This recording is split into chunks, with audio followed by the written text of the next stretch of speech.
Saludos y bienvenidos. El día de hoy hablaremos sobre los factores del pensamiento. Es importante hacer este tipo de temas y acotaciones para poder tener un pensamiento claro, libre de prejuicios y lo más aproximado hacia la verdad. Entonces, comencemos. Primero voy a poner ciertas imágenes para que veas cuál es la diferencia sobre lo que parece ser, sobre las cosas que parecen ser y las que no son. Objetivos. Señalar qué son los elementos que conforman los factores del pensamiento. Distinguir entre una opinión y una verdad.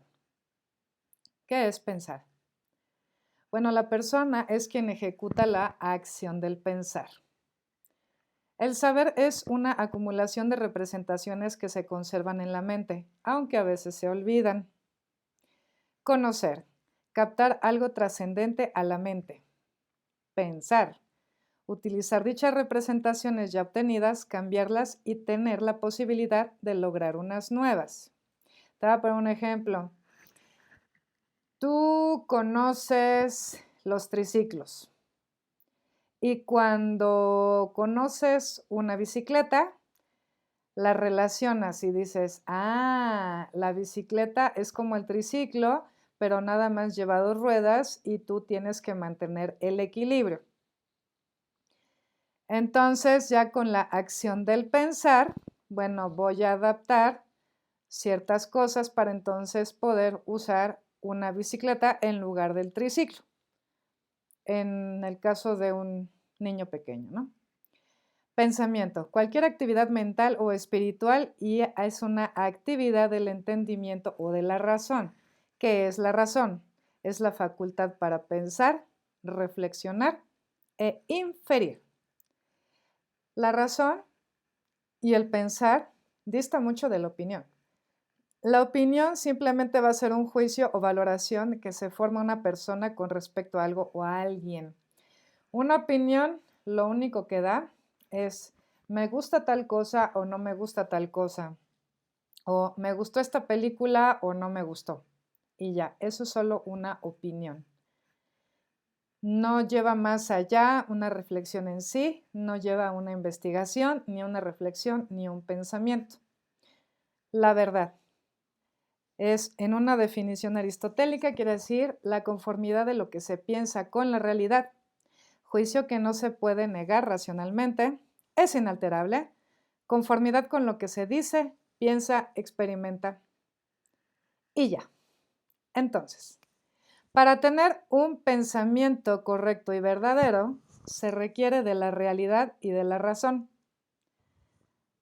¿Qué es la realidad? Bueno, lo que es evidente, para empezar, lo que es comprobable. Y esto no tiene absolutamente nada que ver con la creencia. La creencia es un firme asentimiento y conformidad con algo, idea que se considera verdadera y se le da crédito como cierta. Por eso aquí está esta diapositiva en el que es una opinión o una creencia más bien es una creencia muy común de decir, todas las opiniones son respetables y cada uno tiene su verdad, bla, bla, bla.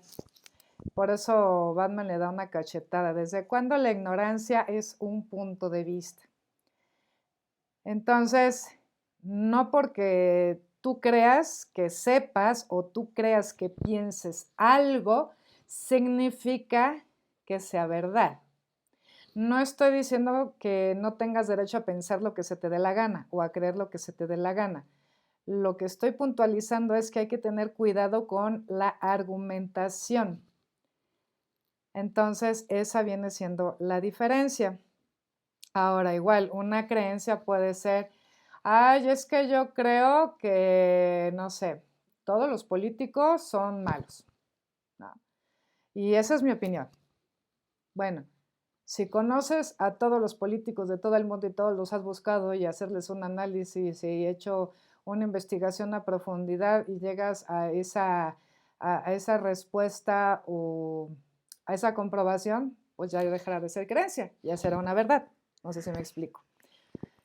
Creencia.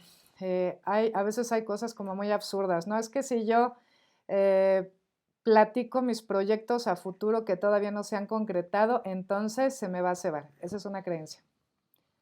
Prejuicio. Es una opinión previa de algo que se conoce mal o poco, juzgar antes de la evidencia, ¿sí? O sea, cuando tú no conoces nada o tienes muy poca idea y hablas y opinas y emites lo que crees pensar acerca de eso, entonces ya es un prejuicio. Siempre hay que tener la evidencia en la mano. O sea, siempre que alguien te diga, oye, pasó esto, ok, ¿cuáles son tus fuentes? ¿De dónde sacas esa información? ¿Por qué lo dices? Etcétera. Y esto finalmente es para respaldar algo. Entonces, aquí vamos a utilizar algo que se le llama argumento, que es el razonamiento que demuestra o refuta algo. Entonces, un argumento siempre tiene que ir de la mano con la lógica. ¿Ok? Tienes que poner premisa mayor, premisa menor, conclusiones. Expresión oral o escrita de un raciocinio. Muchas veces cuando las personas ya no tienen como qué decir, entonces hacen uso de hacer enojar a la otra persona o entonces de empezar a insultar a la otra persona. Entonces eso ya no es un argumento, ni tampoco es un razonamiento, ni es una manera de refutar. Entonces, para poder tener esto claro, cuando tú emites una opinión, es algo, digamos, algo que se respeta, pero ya cuando hablas de un saber o de un conocimiento o de una verdad, entonces sí tiene que haber un argumento, un razonamiento, que tiene que ser correcto y verdadero, o sea, que sea real, que sea comprobable y que además no solo esté de acuerdo con la realidad, sino que esté bien estructurado. Entonces, uno de los errores que se cometen en esto son las falacias, de las cuales vamos a hablar un poquito más adelante, que es un tema un poco largo, pero finalmente la falacia es una aparente verdad que está de acuerdo a veces consigo misma, pero es falsa. Y hay otras falacias, sofismas y paralogismos que de plano están mal hechas, ¿no? Por ejemplo, una falacia, una que sea aparente verdad, es decir, todas las mujeres son sumisas, Adriana es mujer, por lo tanto, Adriana es sumisa. Aparentemente está bien hecho, pero dista mucho de la realidad. Como está más o menos convincente, entonces sí lo podríamos a veces tomar como realidad. O 8 de cada 10 gatos prefieren whiskas. 20 millones de mexicanos no pueden estar equivocados. No, sí pueden estar equivocados. Claro que pueden estar equivocados. Más de esa cantidad de personas, hasta hace 500 años, la gente pensaba que la Tierra era plana. Y no porque todo el mundo lo pensaba, era cierto. ¿Sale? Es que todo mundo sabe que, no sé, que el COVID no existe. Es que todo el mundo sabe que, a ver, no es lo mismo que todo el mundo crea saber a que realmente lo sepan. Hay una diferencia entre lo que crees saber y entre lo que de plano no tienes idea.